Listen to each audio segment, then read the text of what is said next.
সুলাইমান আলাইহিস সালামের সময় তারা যেমন বিশ্ব শাসন করেছিল না, মনে আছে? সুলাইমান আলাইহিস সালামের সময় এত দাপট ছিল, তখন সুলাইমান আলাইহিস সালাম যখন বলতেন যে বাতাসকে ফ্লাই করতে, তখন এই সিংহাসন বাতাসে ফ্লাই করা শুরু করতো না? সুলাইমান আলাইহিস সালাম যখন জিনদেরকে বলতেন এই কাজ করো, জিনরা ওই কাজ করো। সুলাইমান আলাইহিস সালাম যখন বলতেন জিনদেরকে সমুদ্রে ডুব দাও, ডুব দিয়ে সমুদ্রের নিচ থেকে মণিমুক্তা বের করে নিয়ে আসো, তারা সেটা বের করে নিয়ে আসতো। সুলাইমান আলাইহিস সালাম জিনদেরকে দিয়ে এই মসজিদ নির্মাণ করিয়েছেন, মনে আছে? ওই যে লাঠির মধ্যে ভর দিয়ে তিনি দাঁড়িয়েছিলেন এবং লাঠি জমিনের পোকা খেয়ে ফেলেছিল। আর সুলাইমান আলাইহিস সালাম তখনই কিন্তু ইন্তেকাল করেছেন। যখন পড়ে গেলেন তার দেহটা, তখন জিনরা বলেছিল যে আমরা যদি জানতাম যে সুলাইমান মারা গেছে তাহলে এই শাস্তি ভোগ করতাম না, আছে না কুরআনে? তো সুলাইমান আলাইহিস সালামের সময় তাদের এত ক্ষমতা ছিল যে ওই যে সাবার রানী বিলকিস, মনে আছে হুদহুদ পাখির ঘটনা? হুদহুদ পাখি এসে বলছে যে ওখানে একটা দেখলাম সাবার রানী সূর্যকে পূজা করে। তো সুলাইমান আলাইহিস সালাম বলছেন কোন জিন আছো যে আমি এখান থেকে ওঠার আগে ওকে নিয়ে আসতে পারবে? এক জিন বলছে যে আপনি এখান থেকে উঠে দাঁড়ানোর আগেই ওই সিংহাসন নিয়ে চলে আসতে পারবে। কত শক্তি চিন্তা করেন। তো সুলাইমান আলাইহিস সালাম বলছেন এতে হবে না।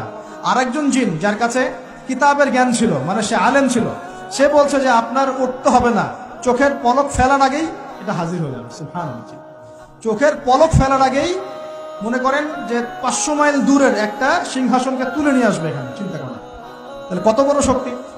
এরকম শক্তি আল্লাহ পাক দিয়েছিলেন সুলাইমান আলাইহিস সালামকে, এবং ওই সময় বনু ইসরাইল কিন্তু সারা বিশ্বটাকে শাসন করেছে। এখন এরা মনে করে যে শেষে আবার একটা সময় আসবে যখন তারা আবার এই শাসনটা করবে। ওরা মনে করে একজন মাসিহ আসবে, এবং এই জন্যে তারা দাজ্জালকে মাসিহ মনে করে। কথাকে মিলাতে পারছেন? ওরা দাজ্জালকে কি মনে করে? মাসিহ মনে করে। ওরা মনে করে যে ফিলিস্তিনিদের এখানে থাকার অধিকার নাই, ওই জায়গা ওদেরই, ওরা ওদেরই মনে করে।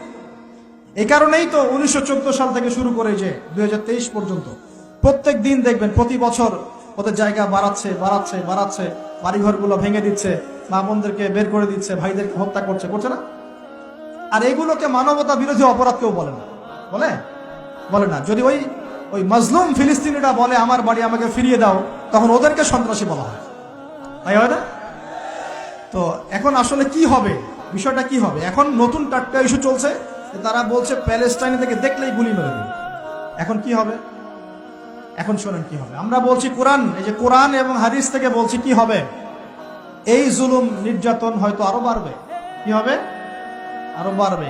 আর মুসলিমদের যে অধঃপতন চলছে, আমাদের দোষের কারণে এই অধঃপতন আরো বাড়তে পারে। একটু দেখাচ্ছি, মুসলিমরা কি এখন 5 ওয়াক্ত নামাজ সবাই পড়ে? মুসলিমদের মধ্যে সবাই কি আল কোরআন পড়তে জানে? মুসলিমদের মধ্যে সবাই কি হালাল খায়? মুসলিমদের মধ্যে সবাই কি পর্দা করছে? মুসলিমদের সবাই কি আল্লাহর দ্বীন প্রতিষ্ঠার চেষ্টা করে? আমরা কি সত্যি সত্যি আগের সেই প্রজন্ম ধরে রেখেছি, না অনেকটা অধঃপতন হয়েছে আমাদের? হয় নাই? হয়েছে কি হয় নাই?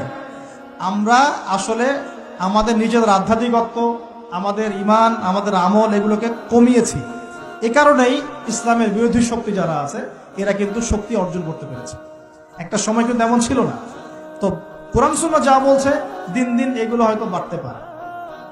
একটা সময় আসবে যখন জুলুম সর্বত্র ছড়িয়ে যাবে, তখন আল্লাহ রাব্বুল আলামিন তার মনোনীত কিছু বান্দাকে বের করবেন এবং তাদের মধ্যে একজনকে নেতা বানাবেন। তার নাম হচ্ছেন ইমামুল মাহদী। কি নাম?